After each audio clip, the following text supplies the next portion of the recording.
linear state estimation that I think we'll discuss in more details if time permits. Okay.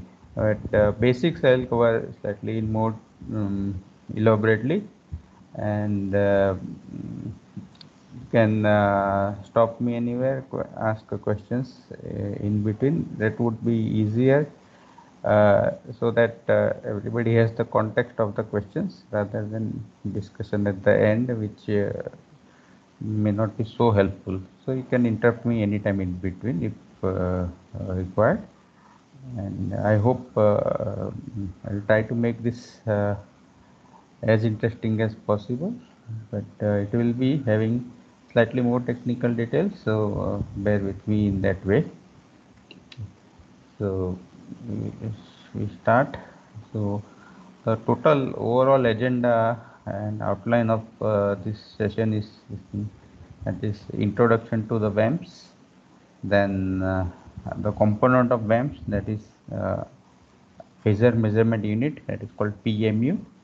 The other main component is phasor data concentrator, PDC, and some applications and one application in detail, state estimations. So we'll go in this way. VAMPs introduction. So what is VAMPs? So before going to VAMPs, we must understand what was there before VAMPs. VAMPs is a very recent thing, introduced maybe in India around 5-6 years ago. Worldwide also almost similar kind of situation, means not more than 10 years old anywhere in the world on this VAMPs installations. So what was there before VAMPs? So before VAMPs we had something called SCADA. SCADA system for power system monitoring. That is, SCADA is a very wider term used in industry, in process industries also. But the SCADA for power networks, that is what I am talking about. SCADA means supervisory control and data acquisition system. So main part is the way it is used in our power system is mostly for kind of data acquisition system. So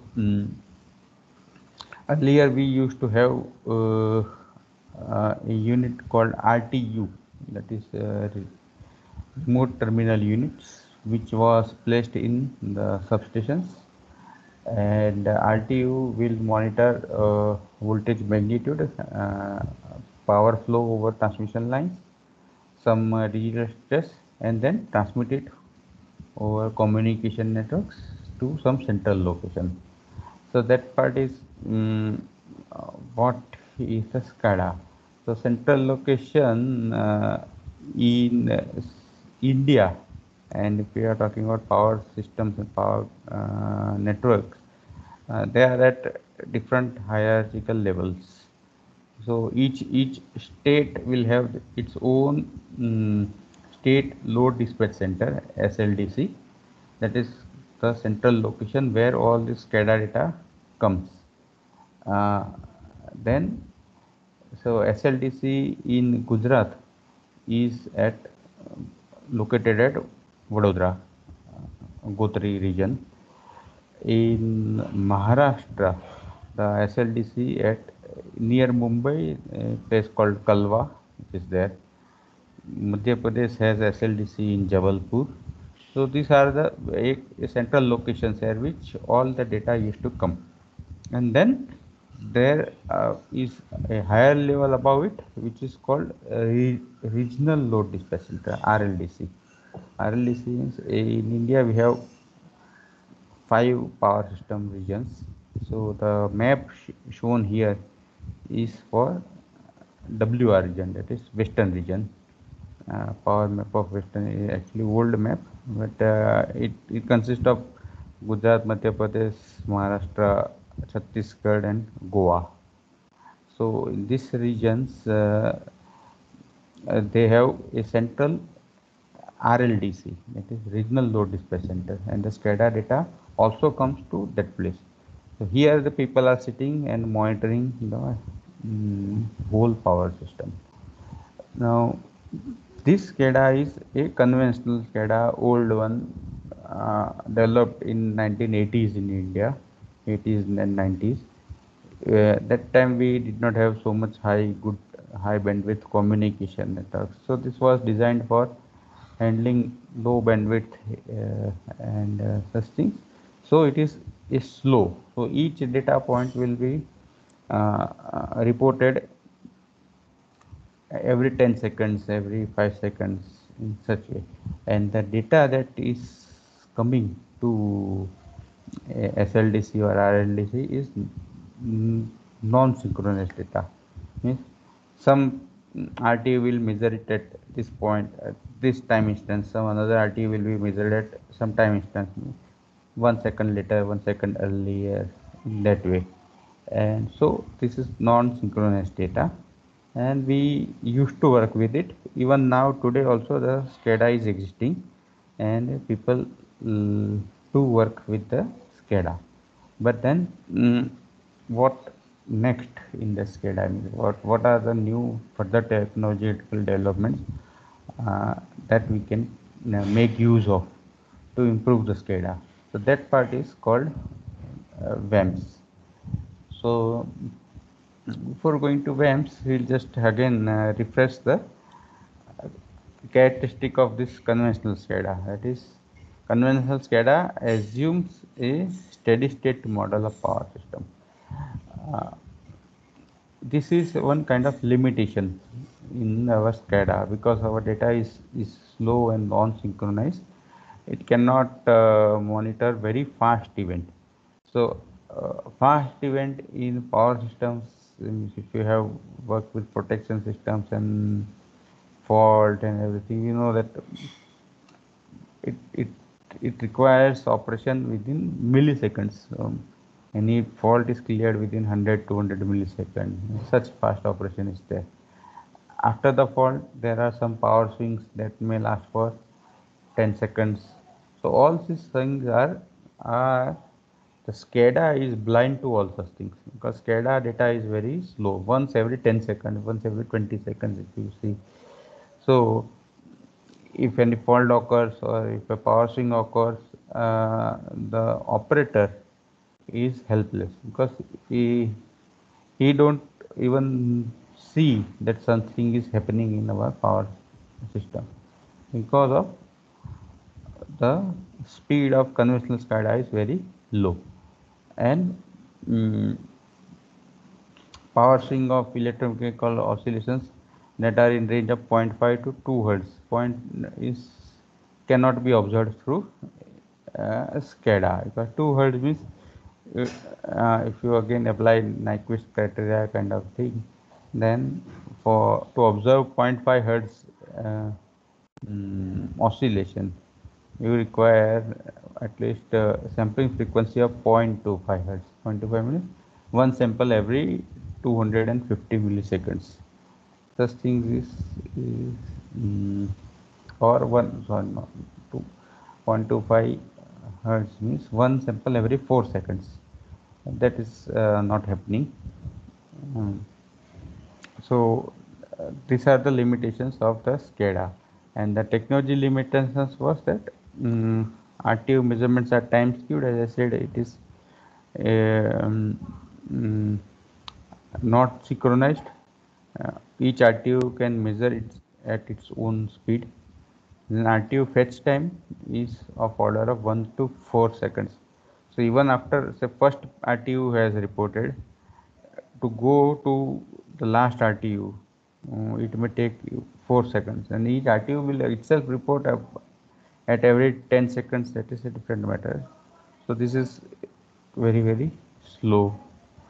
Now each RTU has different reference phasors. So one important thing is that for voltage, bus voltages and such things, you cannot measure voltage angles. You can only measure voltage magnitude, and you require some kind of reference phasors to measure the angle. So that is not available. So to mask the reference phasor problem, we use megawatt and MVAR in measurements. So use of these two things makes our whole calculations or whole observation non-linear, because they are product of two measured values, V and I, megawatt and MVR. So this introduced non-linearity in our systems. Okay. Why are these all limitations?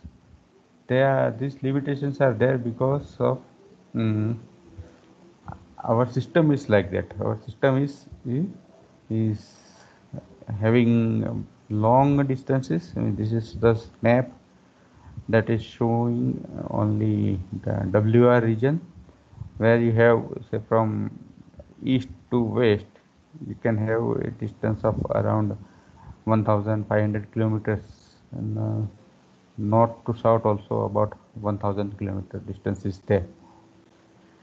So it involves very long distance, so the communications and everything you have to consider how much long you can do. And the system is also highly meshed. Means the lines that I'm showing are electrical connections in these networks, and they are very highly meshed network is there. Okay. So only some few measurements here and there will not work. We require a lot of measurements and we require a lot of calculations, and the mesh combined with this non-linear power measurements, megawatt and MVR, makes the overall calculations of, if I say only about state estimations, that state estimation calculation is very difficult in such conditions. Again, as it is wide and long distance and spread over whole geography, there are so many substations to monitor. And these are the red dots in this map are the different substations that are present in WR region. This is a kind of old information. Now fresh there would be much more than this. Okay. And I think we'll come to this part later. That is what is new WAMS area. So to overcome these two things, the two main limitations of conventional SCADA was that it is slow and it is non-synchronized. So to overcome this, and with the help of new technological developments, means high-speed communication through fiber optics, it is now possible to have is synchronized measurements at very fast rate. So this both the limitations of the conventional SCADA is overcome. That synchronized measurements is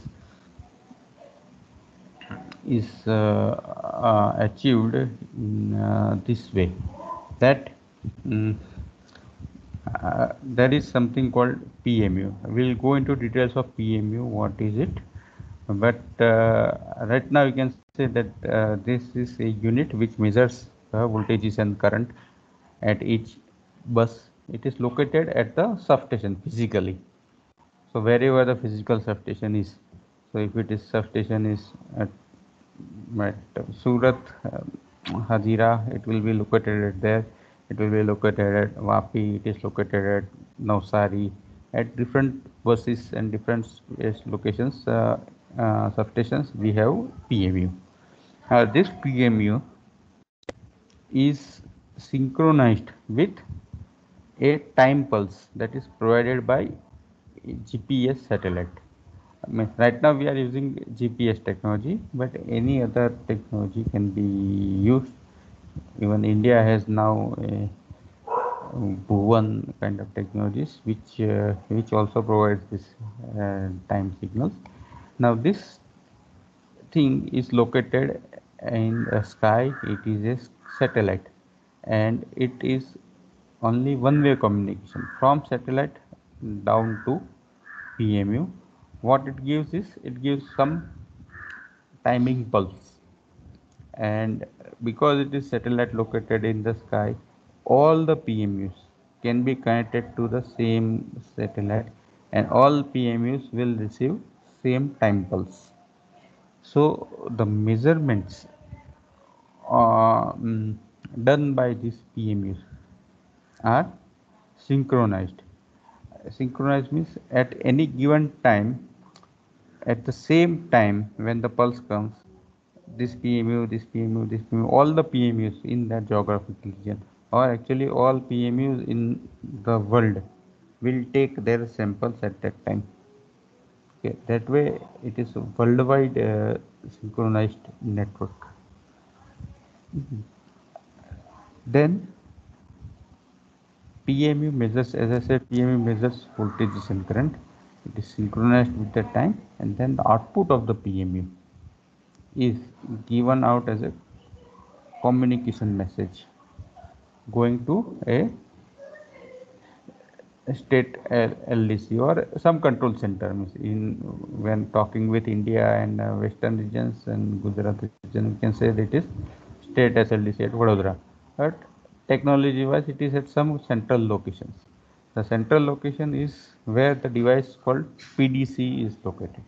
Okay, so the PMU will communicate to PDC, and this communication, the yellow lines you can see here, is through generally through fiber optic network. It is very fast, and the sample rate of output of PMU is 50 phasors per second. So every 20 milliseconds you can receive new message or new information from PMU.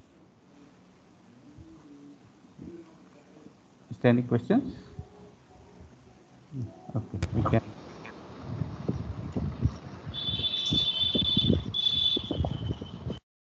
Okay, so you can continue with this if there is no further questions or comment.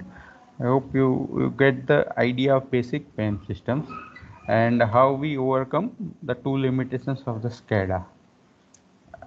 The synchronized measurement limitation is through overcome by GPS satellites synchronizing with the time signals from GPS, and fast communication is achieved through fiber optic, and instead of say one sample every 10 seconds, now we get 50 samples in 1 second.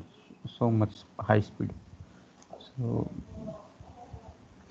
these two things are, both the things are achieved by technological developments in actually other field, and the power systems we are using that technological developments. Okay. So this is a more detailed architecture of our VAMPs, and what is inside that control center, what is inside, and what is connected to the PMU. So each PMU is connected to our transmission networks. The input to the PMUs are voltages and current, the CTPTs that are used for our metering and protection purpose. The same CTPTs are connected to PMU also. So current flowing through a transmission line is measured and given to PMU.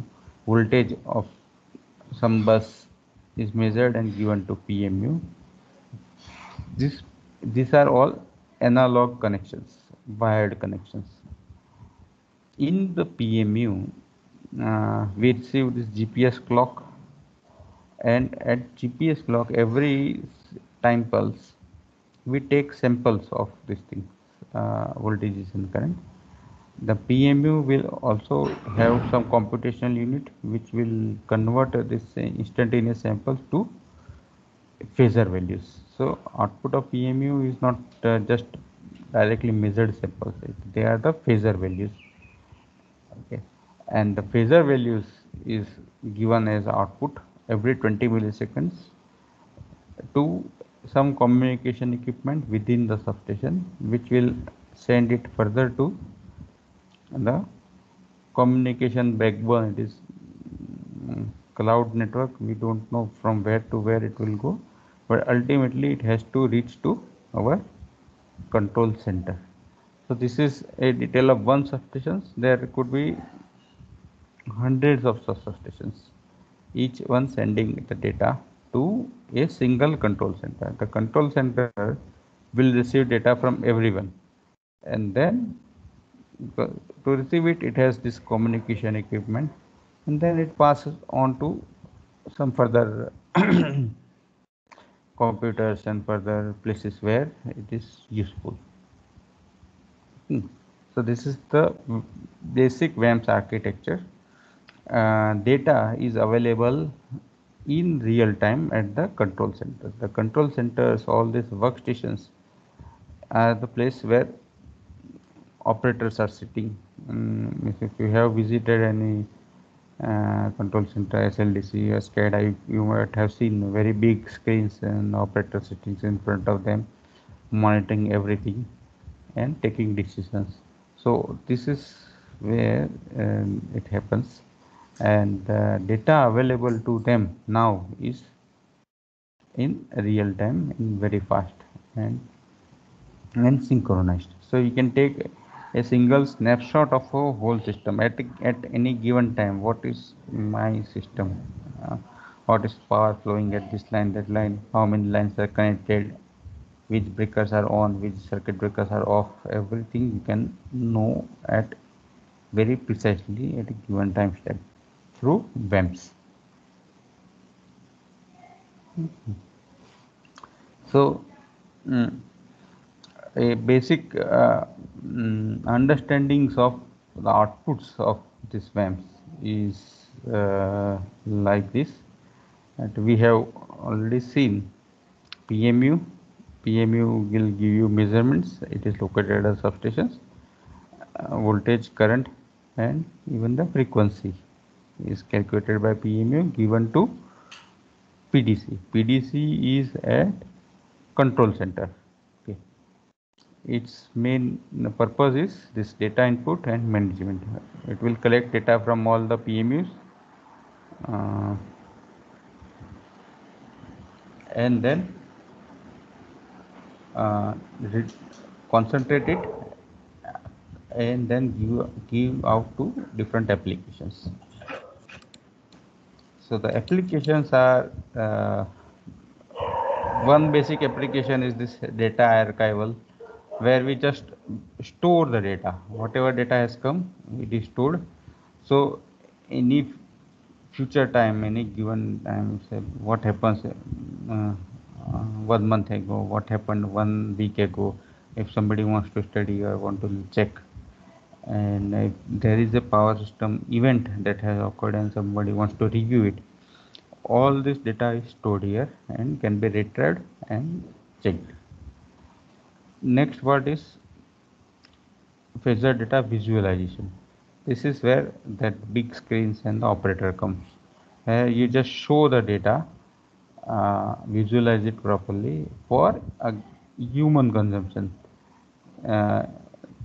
Okay, this is the measurement. Here you are observing over voltage, here we are observing overloading and such thing that human can interpret looking at the data and take some decision. Now this is because it is for human consumption, it is slightly slower. The human cannot react very fast. It will also take 1-2 seconds to read, interpret data and take some decision. So this is also slightly, even though data available from PM is very fast, this part is slightly slower. The main usefulness of this is analytic functions, where all the data is automatically analyzed and appropriate decisions are taken without any human being in the loop. Okay, and the actions are this control and remedial actions. If some event is occurring, if there is a danger of kind of tripping of some lines, or danger of tripping of generators, or even a danger of very big blackout and such things, we can take some control and remedial actions automatically very quickly using WAMPS data. These two part, Bezier data visualization, data archival, used to happen in the SCADA also. This is fine, but data archival was not so very nice in SCADA because, as I said, the data was non-synchronized and we get some data only 110 seconds. It was of limited use. Here, the data is very synchronized and always available at any given time. So, data archival is very useful for WAMPs compared to conventional SCADA. And this thing, analytic functions and control remedial actions, was not at all possible in the SCADA system. That is only possible in WAM system.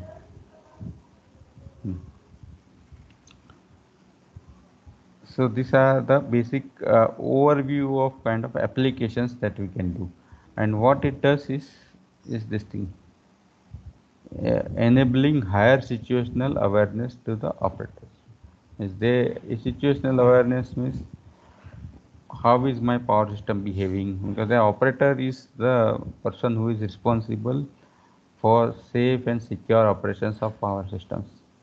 So they must be aware what is happening in power systems, what is my present load, how the load will behave, how the generators will behave, whether we are running with adequate voltage or not. All these things they have to be aware, and if things are not proper, they have to take some actions. So for that, your situational awareness is very important for operators. So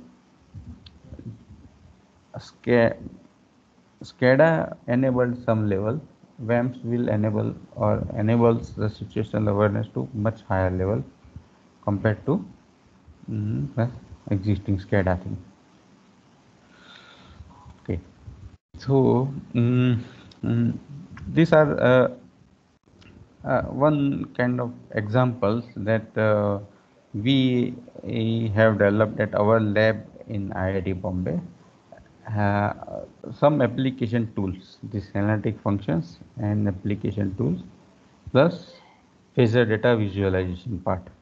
So these are the graphs that we can see output of our WAMPs data, that what can be seen as a time series plot with magnitude and its angle. So some event has occurred. Then there is this post-fault oscillations. Such things, it is now very well visible. It can be shown to the operator also. And the next part is this a contour map. Contour map means this one is showing the angle of your bus voltage measurements, where the angle, light color means angle is higher, the red color means the angle is lower. What we see from this graph is that we can infer that power is flowing from this region to the darker region, this region, from slightly this region to this region. You can see that angles are higher here, lower in this way. And these contour maps are dynamic, means they change every for if it is purposes for visualization, we change it for every 1 second, we recalculate and change. And if some this contour map can be made for voltage also, for power flow also. So if there is one pocket with under voltage, it can be easily seen, and the operator can take some remedial actions manually to improve that. So these are the things that we can do with the WAMs that were not so much possible in our conventional SCADA. Next part is about the control and remedial action part.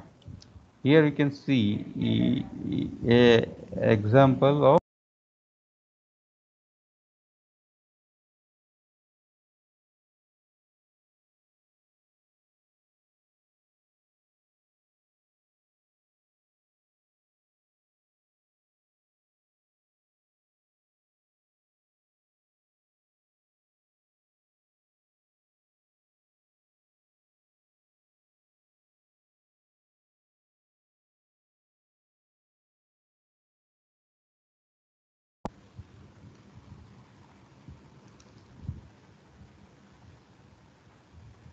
Excuse me, sir, you are not audible.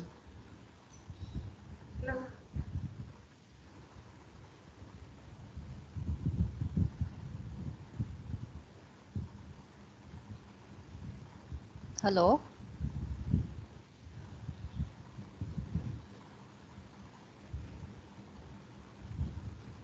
Hello.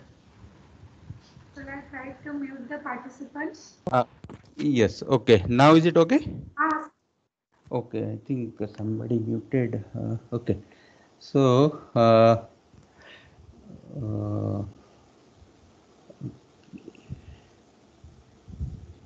okay.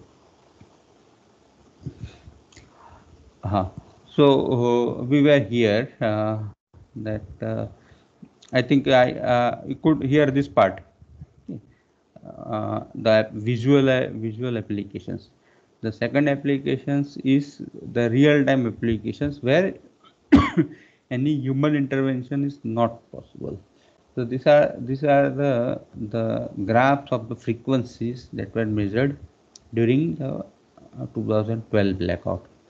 You can see from here that uh, the this many locations are there: Bassi, Hisar, Moga, Kanpur. These are the names of different substations located in our all over India regions, where you can see these two things: Raipur and Bhadravati.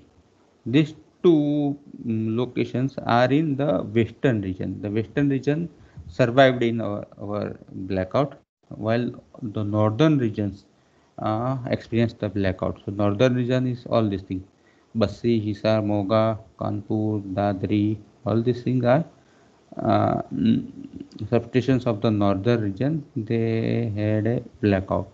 What we see is that before the blackout, the frequency of all the substations were almost same nearby. Then there was some trigger, and then at that point, the frequency of the group of this northern region started falling down, while the western region started rising up.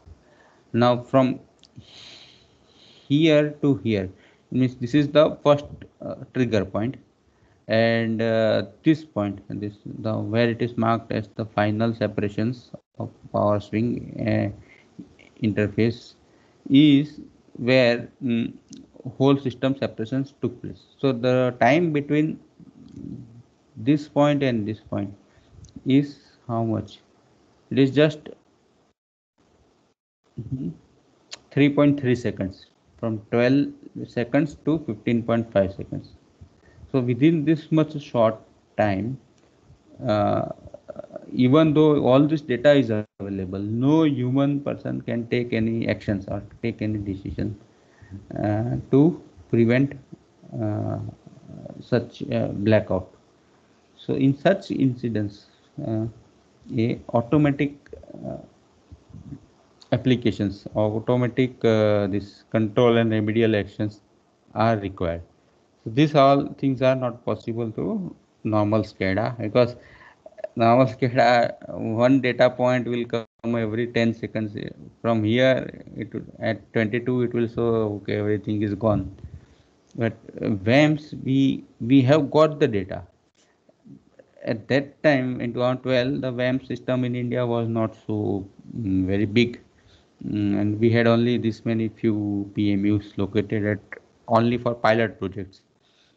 But now we have much more data, and we can hope that some automatic actions can be taken. So this one is the graph of first event of 30th of July. The second event is this thing on 31st July.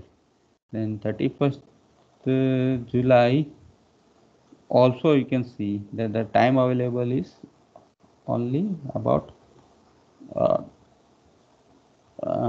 5 seconds, 13 to 18. Again, earlier PMUs were earlier frequencies measured by PMU were together.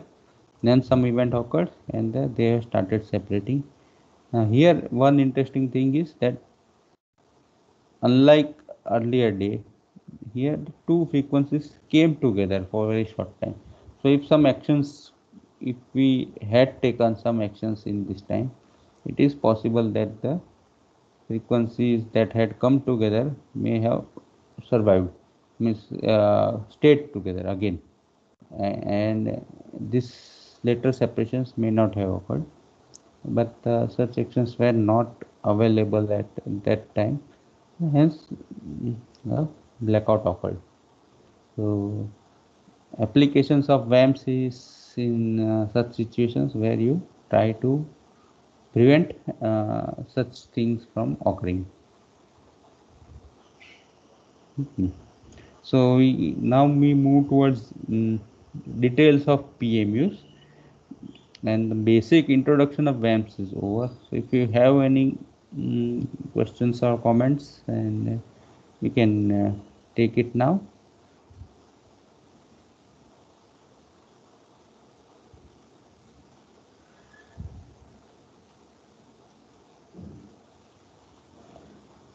Okay, then we move towards PMU. Details of the PMU, that is phasor measurement unit.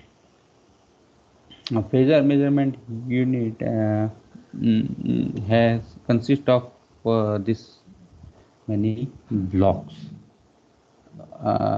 One first.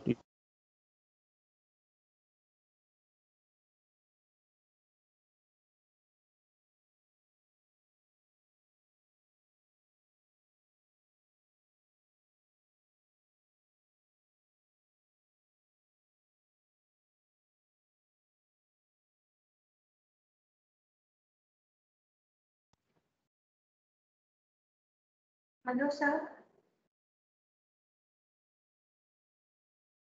You are not audible.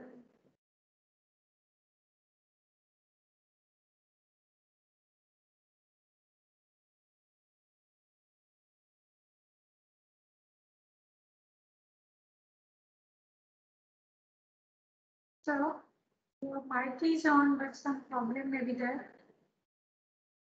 Hello.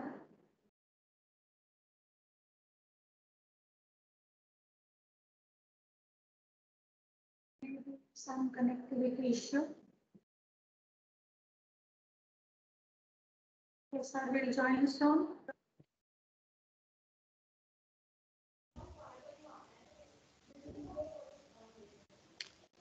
Hello. Yes, sir, you were Yeah. disconnected. Okay. Okay. Sorry. There is a power failure at my place. Yes, So, sir. Okay, sir. okay. So can you see my screen again? Yes, sir. Okay.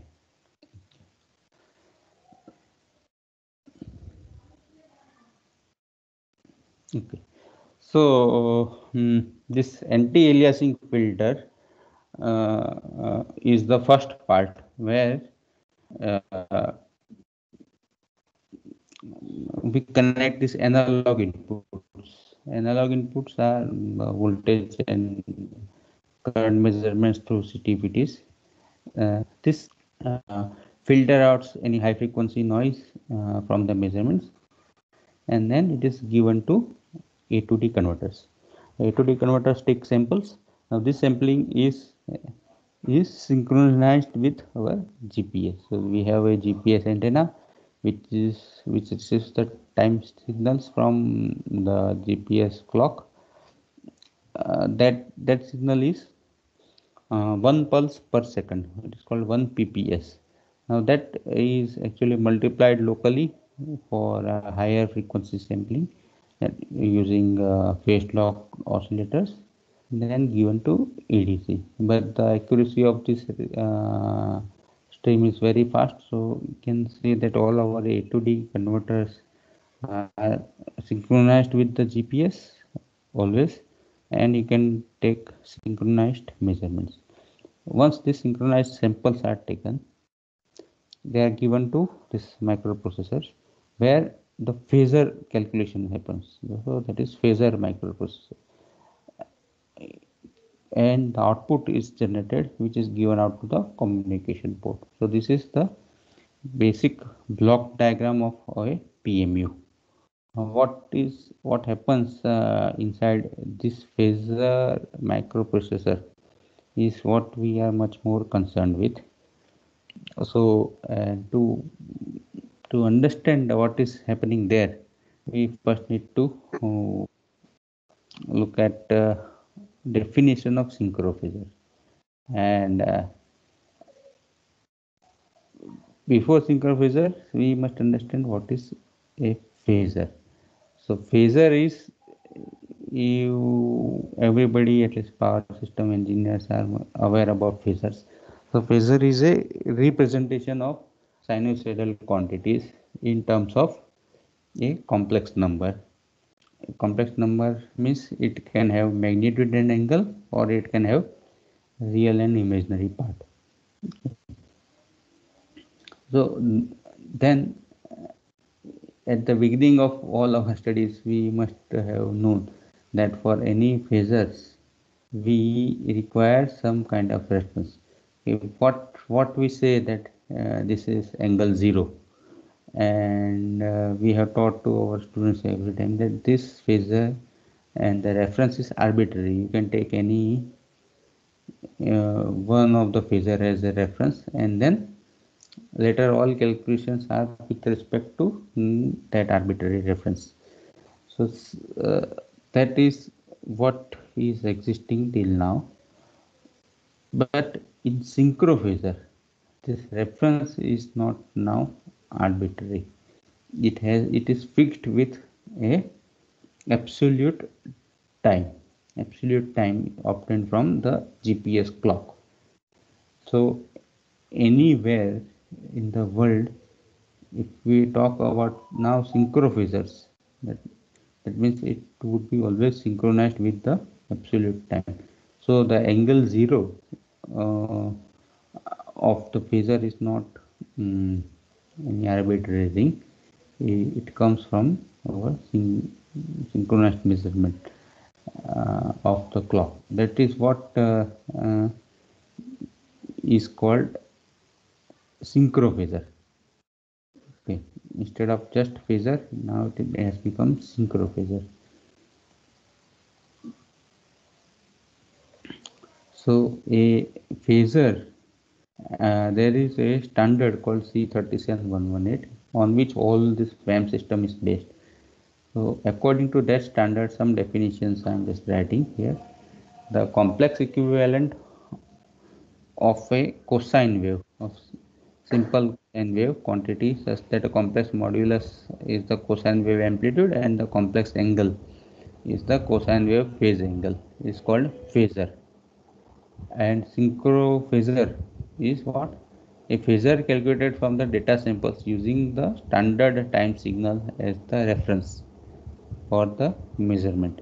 So synchronized phasors from remote sites have defined common phase relationship. So if the phasors are synchronized, so then we can compare, or we can do complex calculations from the phasors that are obtained from remote site. One site is at Vadodara, another site is Surat. You measure two phasors, two voltages, and you calculate their phasors. Then we can now talk about, okay, that okay, Vadodara voltage angle is leading with the Surat, with respect to Surat voltage angle. That portion you can do now. Using normal phasors you cannot do, because the measurement did not have any common reference. It was only arbitrary reference.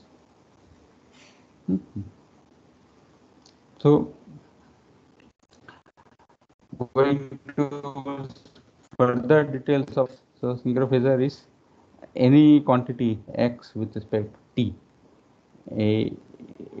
can be expressed in sinusoidal quantity or cosine wave quantity can be expressed as xm. Xm is the magnitude peak value of the wave, omega t, omega is the frequency, plus phi, phi is the phase angle. Okay. So xm cos omega t plus phi, any pure sinusoidal signal can be expressed in this form. Now this is a sinusoidal signal, okay, with in respect to time. Equivalent phasor representation of this sinusoidal signal is this thing, that is x has some magnitude which is xm by root 2, because we take RMS values, so it is xm is the peak value, and for sinusoidal peak to RMS you have to divide by root, and angle phi. The information omega, the frequency is implicit within this thing, that it is of 50 Hz signals or 60 Hz or whatever actual frequency is there. So this phasor representation is in polar form, it's like this.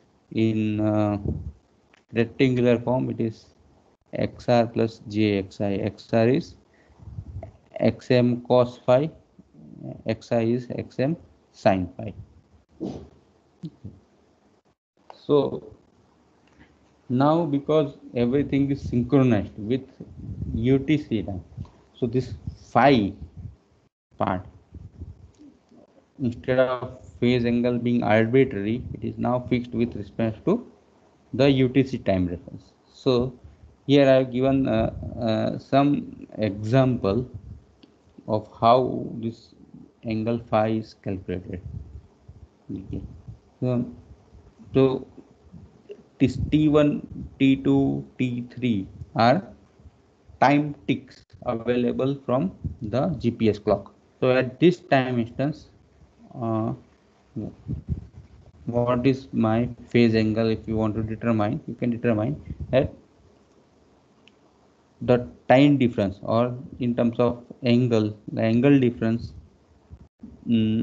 between the peak, positive peak of the measured signal and the time at which the tick occur. The time at which the positive peak occur minus time at which the reference tick occur. That time is your phase angle phi. So if positive peak occurred before the time reference, that is called plus, positive sign for plus phi. If the tick occurred earlier and the peak occurred later, that is called negative time, so minus phi. Plus phi, minus phi, and whichever is near to this case. We are only talking about a positive peak. So at this time, at this tick, this positive peak is further than this positive peak, so we take this minus phi. Okay. So always this phi is in the range of plus minus 180 degree, or in radians plus minus pi. That is our range of angle always. It is not 0 to 360 degree, it is always plus minus 180 degrees. So again, for further clarity, if the waveform is like this, okay, magnitude is xm, and the positive peak occurred exactly at the time of your UTC reference time T1 at the same time. So the phasor representation of this waveform is xm by root 2 angle 0. 0 means positive peak and time tick occurred at the same time. In this case, it is xm by root 2, the magnitude is same, but it is early by pi by 2, and here it is late by pi by 2, so minus pi by 2 in this case. Okay, so this is angle, how we do. So xm root by root 2 angle 0, xm by root 2 angle pi by 2, angle pi by 2 means 90 degrees plus 90 degrees, here it is minus 90 degrees. So the output of PMU, if you want to say again to understand better, is PMU will not give you the each sample of this sinusoidal waveform, it will give you these two numbers, magnitude and angle every cycle. So one sample every 50 milliseconds if we are talking. So every 50 milliseconds one cycle is gone, it will calculate this thing value and give out as output. Okay, at this time voltage was this much kV at angle 0, this much kV at angle 5 degree, this much kV at angle 10 degree, whatever, it will give out every 20 milliseconds.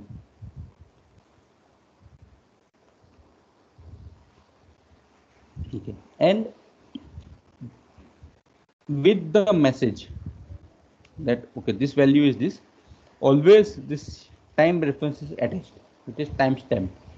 So every message has a time tag, and that time tag is derived from the GPS time, and it has also, for practicality purpose, there is this time quality indication, because in actual physics cases it is possible that some PMUs may be out of order, or they are not receiving the GPS time properly, so their time quality is poor. So that is also indicated. And how the time tag is indicated? It is indicated in two parts. One part is this thing. There are first 4 bytes which consist of second of century, means they count seconds starting from 1st January 1970 UTC time. That we call it as a UTC time, or Unix time, in that way. So from that day, all the seconds are counted.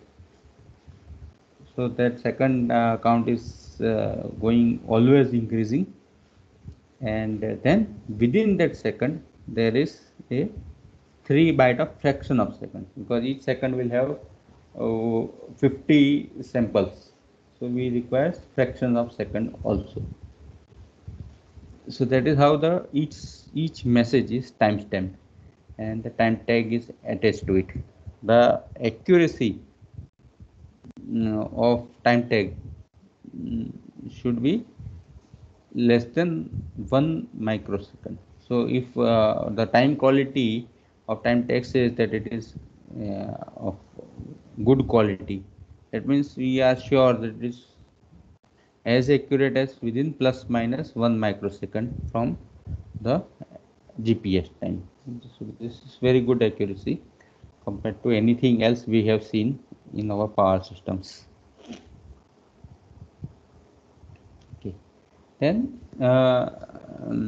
this is the reporting rate, how the messages are reported. So reporting is in terms of frames, and I may be talking about this reporting rate of 50 Hz, but the standard says that you can, if somebody wants slower rates or somebody wants higher rates, both of them are possible. So if we have communication constraints and we don't require so many high speed of data, you can say 10 Hz. So only 10 samples in 1 second you can receive, or you can configure it to 25 Hz. So every 2 cycles you receive one data for 50 Hz. Similarly, for 20 Hz signals, you can have 15 Hz and 30 Hz, plus the higher reporting rate of 50 Hz, and even maybe 100 Hz is possible, where every half a cycle you get one data point. So that is, all these things are possible. It depends on how much bandwidth you have in your communication networks, that you can support how much fast data. But the PMUs are capable of giving such outputs. So deriving at timestamps from frame, I think I'm going into somewhat more details just for your basic understanding. So what happens inside the PMU? That's why it looks like slightly more details. Uh, all this the whole presentation that I'm giving will be available to all the participants. You can go and even if you don't understand right now, you can go and look at it for further details. So this one is a example of 25 hertz reporting rate. So 25 hertz reporting rate means the red signal is our actual voltage signals measured by at some locations, and this black vertical lines are the pulses or the time tags at which we want to report. So at 0 milliseconds, at 40 milliseconds, at 80 milliseconds, this is perfectly always going at this rate only. So every 40 seconds we data frame. Now in that data frame, what we will do, you will use whatever is measured values of your phasors within these two timestamps. So between 0 to 40 milliseconds, what happened?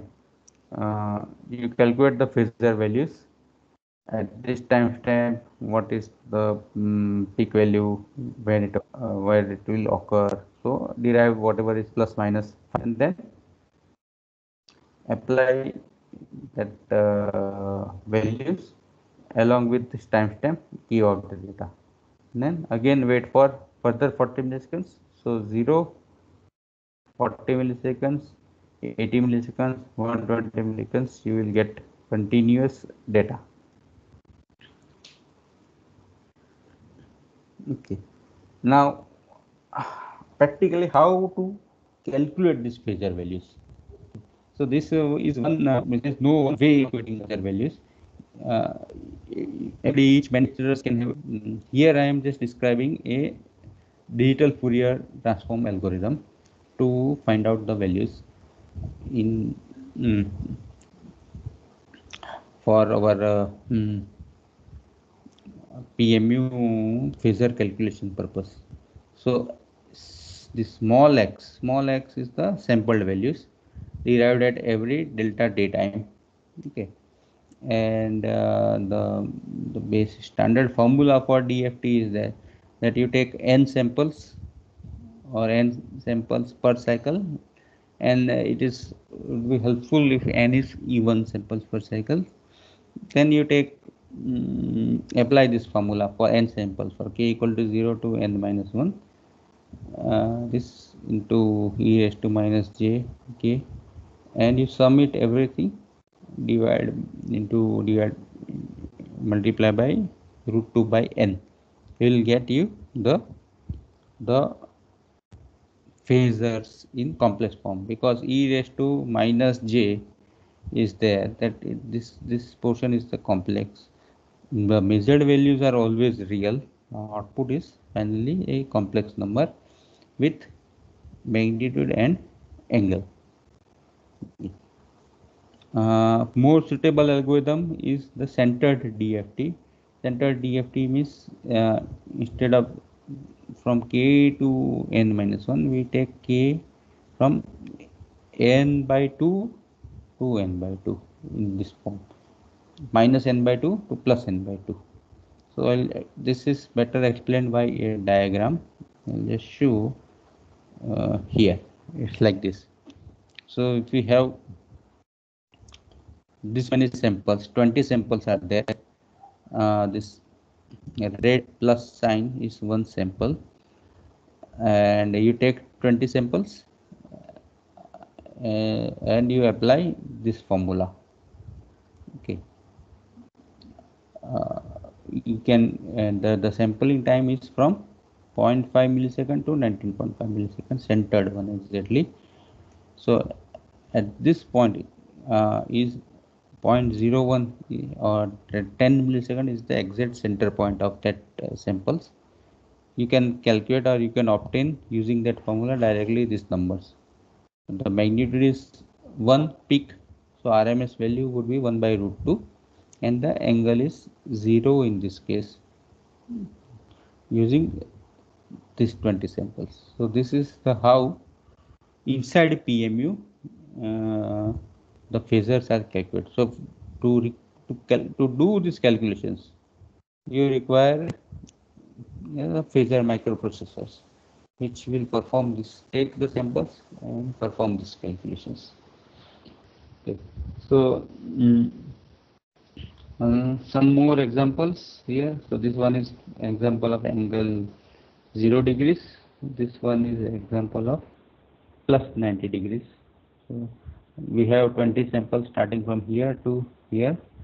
The peak, the positive peak has occurred before your timestamp of this thing. And here it is negative angle because the reference has occurred after your time tick. So time tick is at 20 milliseconds that we want to calculate the phasors. Okay. Now what should be the accuracy of these phasors?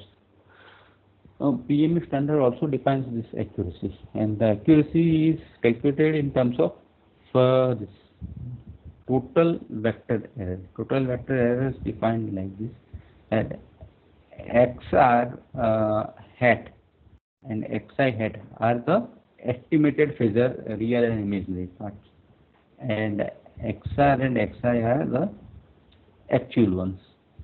So difference between the real part square, difference between the imaginary part square divided by the total magnitude of your phasors, and the root of that thing will give you TVE, total vector error. So if there is error in either of these two cases, the TVE is poor. So this one is this graph is for just a demonstration purpose to just show how much accuracy is required for PMU, and this graph is drawn to the scale. Means there is one phasor which is having a magnitude of 1 and an angle of 60 degrees. Now this outer purple circle, if your calculated phasor, this line, black line is the actual phasors. A calculated phasors, real and imaginary part can lie within this purple circle anytime, anywhere. That would be the estimate phasors. But if it is in this purple circle, you can say that accuracy is in range of 10% TVE. But the standard says that you require accuracy of 1% TVE. 1% TVE is this small blue dot, which you can see, very small area. So the measured and accurate, measured and exact number, actual number, if they lie within this small region, then and only then 1% TVE standard is obtained. And so all PMUs are tested according to the standard, and they have to guarantee that they will give you 1% TVE or better than 1% TVE accuracy. And 1% TVE is defined in a standard condition, that it is not only necessary that okay, at exactly normal clean sine wave you get 1% TVE, but in the conditions of that plus minus of nominal frequency, means 50 Hz signals, if the signal is 55 Hz or 45 Hz, even in that case 1% TVE has to be guaranteed. Even with if it has total harmonic distortion of 10%, so any harmonics are there, or some out of band influence signal is there, so signals is having some kind of modulations in the magnitude, even in that case 1% TVE is required. So this is a stringent requirement, and all PMUs have to pass through it and show that they meet these requirements. Okay. I think for the sake of time, we can skip this out of band interference signals portion. Okay, response time and response latency is a small portion that we'll cover. Mm, Now PMU, it is not all. When I am talking about that, the PMU is very fast and very synchronized. The fast it is meant in terms of data reporting rate. So you will get data every 20 milliseconds, but it is not necessary that data is exactly of that instant, because no measurement signals or no measurement systems can achieve it. So there is always some kind of response latency. Response latency means if some event has occurred, if the voltage has changed by 10%, the 400 kV has become now 420 kV in step change. The output of a PMU won't instantly change to 420 kV. It will take some time. So that time, how much time it takes is called this, to settle to the new value is called this response time. And second portion is reporting latency. It is there is always inside the PMU for this all the calculation purpose of this DFT, and to achieve all this 1% TV, there is lot of signal processing going on. So that introduces some time delay for the computational purpose. That portion is called reporting latency. So both of them are slightly different, and they are there. It has to be understood that PMU is not some instantaneous thing. It has some latencies. The latency is small, but it is there. Latency is how much it is there. I'll just show you that. Um, this is an example of this transient performance of PMU. As I said, this is the graph of response time. So suppose there was some signal of 1 pu and signal has immediately changed to 1.1 pu, but the output of PMU will take some time to settle down. This is all the time because of the filters used inside the PMU to achieve this 1% TV. So at what final time it takes to settle down within the range of plus minus 1% TE is called this time is called response time. Okay. And the response time is generally uh, measured in terms of how much is the reporting rate. Reporting rate, if it is 50 samples per cycle, that is 20 milliseconds, then the response times would be 2 times that, 3 times that.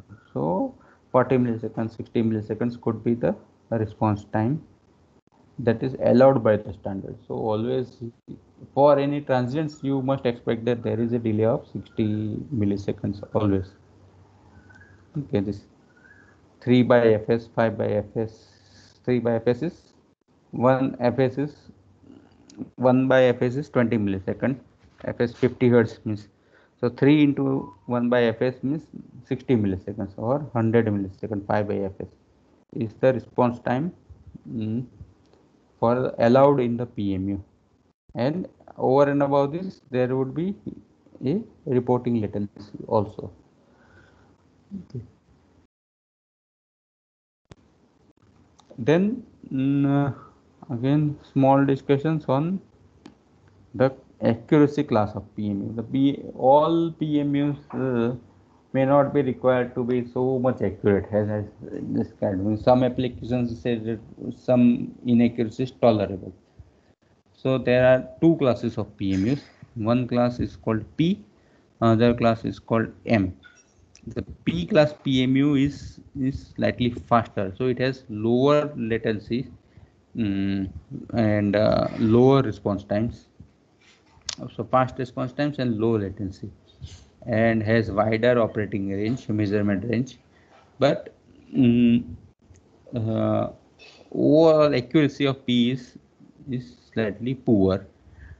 in terms of transients only. In steady state, both P and M has to give 1% TBE. But during transient, P class can have poor accuracy, while M class has high accuracy in all the conditions, in steady state and in transients. But to achieve that, the response time and the latency has to be sacrificed. So they are slow and higher response time, but they are very accurate. This is P class and M class of PMUs. And both classes have their own area of usage. So somebody wants to do some actual real-time monitoring and control, who requires very fast actions, they may go for P class. If somebody is only monitoring and looking only for the human consumptions, then M class is fine, and M is very accurate in that way.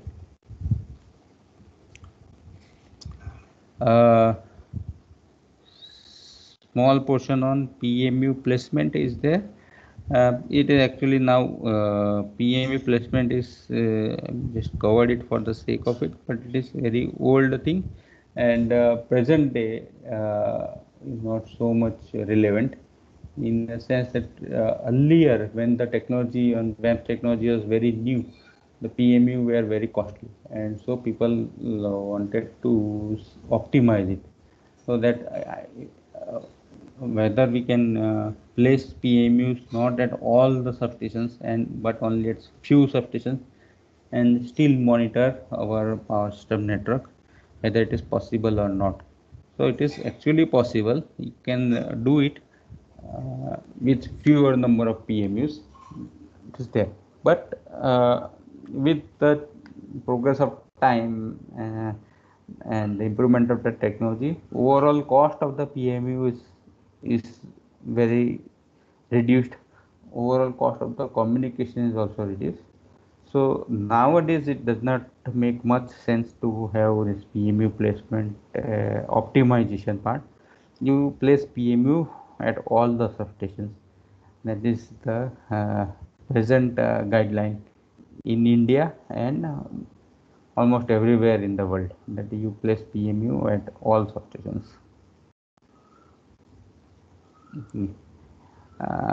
The communication requirement is there, as we know that so much data has to be transmitted over given bandwidth, so require good bandwidth with no communication latency, because the communication itself will also introduce some kind of delay. The message sent from one substation reaching to the final control centers will take some time because of the communication paths and the number of switches that it encountered in between, and whatever delays that they have.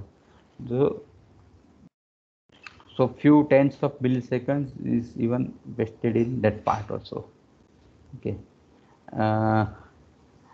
Then future requirements and the possibility of closed loop control is also to be understood, that if somebody wants to do that control, that could prevent a blackout and such things, a two-way communication is required. It is not only one way from PMU to the control center, but back from control center to the PMU. That portion is also a required thing. So both way we have to consider. So this is a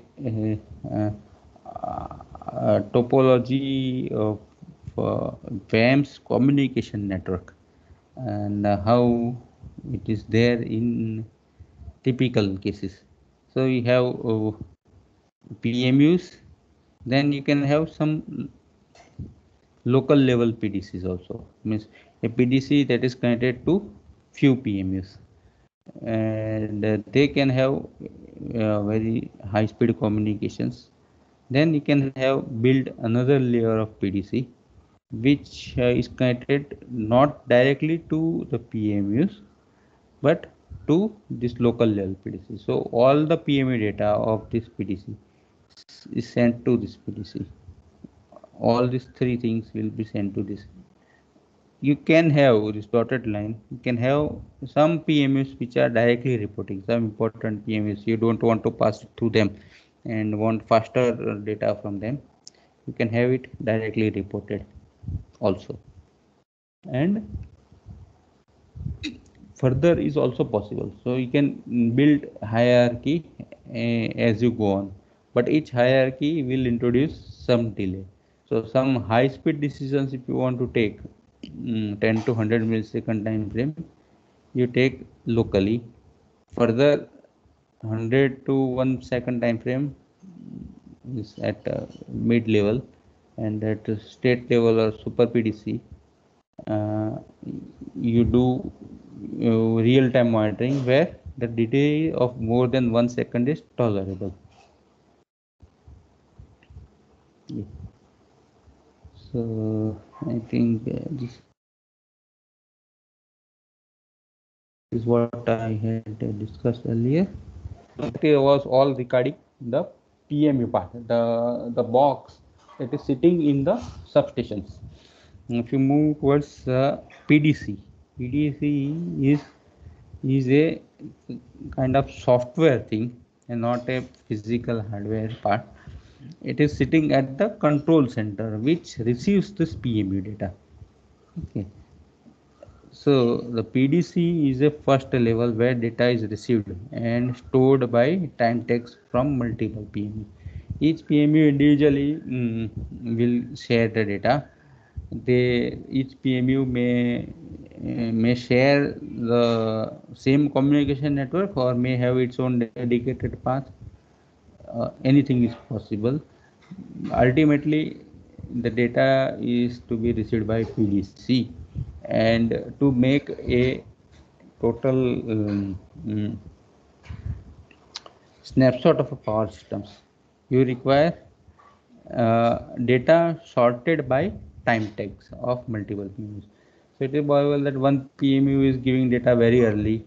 The same time tag data from different PMU may take a delay of 20-30 milliseconds because of the communication portion or because of internal PMU latency and such things. So data received at PDC from different PMU is at different times. PDC will then time align them according to their time tags. The time tag is always attached to the PMU data, and then further applications PDC will give you all the sorted data. So PDC also provides data exchange between the PDC and the applications of the PDC. Just does not take the data from the PMU, but it gives out to some applications or that archival historian data and such. And PDC data sharing between the PDC is also possible. Okay, so just like PMU standard, PMU standard is C37118. There is a PDC standard also, PDC guideline also. So the PDC guideline is C37244, and guideline. This is the guideline. There is some standard that came out in 2018 for the PDC. So they have defined numerous functions that can be included in the PDC. So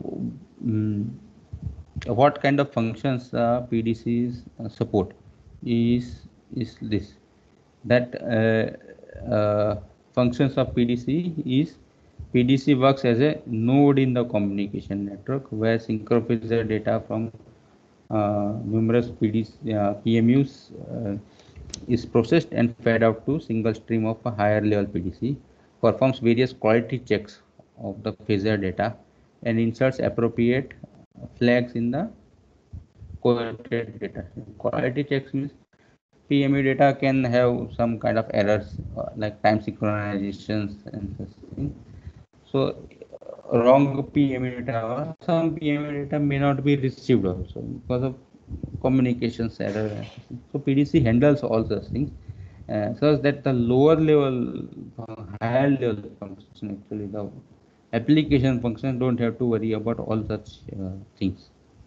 Okay, monitors overall measurement systems and display the results of recording of the performance, and include specialized outputs, so that some it can work with hybrid manner with the SCADA. Means some data from the SCADA, some data from the PMU. Working in that way is also possible. PDC supports event logging. Some event that has occurred in power systems, that one line has tripped, one generator has tripped, some circuit breaker opened, closed. All these separate events can be logged using the PDC. Then we come to the last portions of the applications. As this is whole VAMs, which we said that PDC, PMUs in the substations, PDCs at the control centers, and the third important part of the VAMs is the applications, which talks to the PDC, takes data from the PDC, and do some analysis on it. Now, before going to applications, I'll just give some background of the status in India. In India, right now, we have there is one big project going on, that is called United Real-Time Dynamic State Measurements, URTDSM project, in which I think this is around 1400, means 1100 here, and there is another next phase also going on. Number of PMUs is 483, so around 1500 PMUs are installed. This is also phase 2 is also now completed in during this lockdown, so everything is done. All substations are 400 kV in the state and the central grid. Means state grid means our JETCO and such things. Central grid means power grid, plus all the private substations nowadays. They have private also for 400 kV. Everything has now got PMU. All generating stations of 220 kV and above have got PMUs. HVDC terminals have got PMUs. So all these things. So total 1500 PMUs are installed in India, and number of PDCs are 59. All states have their multiple PDCs. Regional load dispatch centers have multiple PDCs, and above regional load dispatch centers we have called something called NLDC, National Load Dispatch Center, that also have 50 MIS. So this is a big project, and the applications that I'll talk is running at mostly this RLDC levels, regional load dispatch center levels, where data from all the region, within the region, the PM data is coming, and we do some kind of analysis on it. So this project I was involved since the beginning. I miss our lab, Power and Cell Labs at IIT Bombay, when we have developed this many applications. So there's data visualization, problem identification. Data visualization, some examples I just show in the beginning of my presentation. Linear state estimations, auto event detection, oscillation monitoring. If there are any oscillations inside the power systems, frequency or power oscillations, we can monitor using the PMU data. Line parameter estimation is that our transmission line R and X parameters, you would have studied, or you might be teaching about this parameter calculations using the geographical geometric methods, is GMD and GMR and Nagar Kothari first chapter, that kind of thing. That is because we cannot really measure the impedance of a transmission line through any meter, because transmission lines are hundreds of kilometers long. So for them we have to only calculate them using these formulas.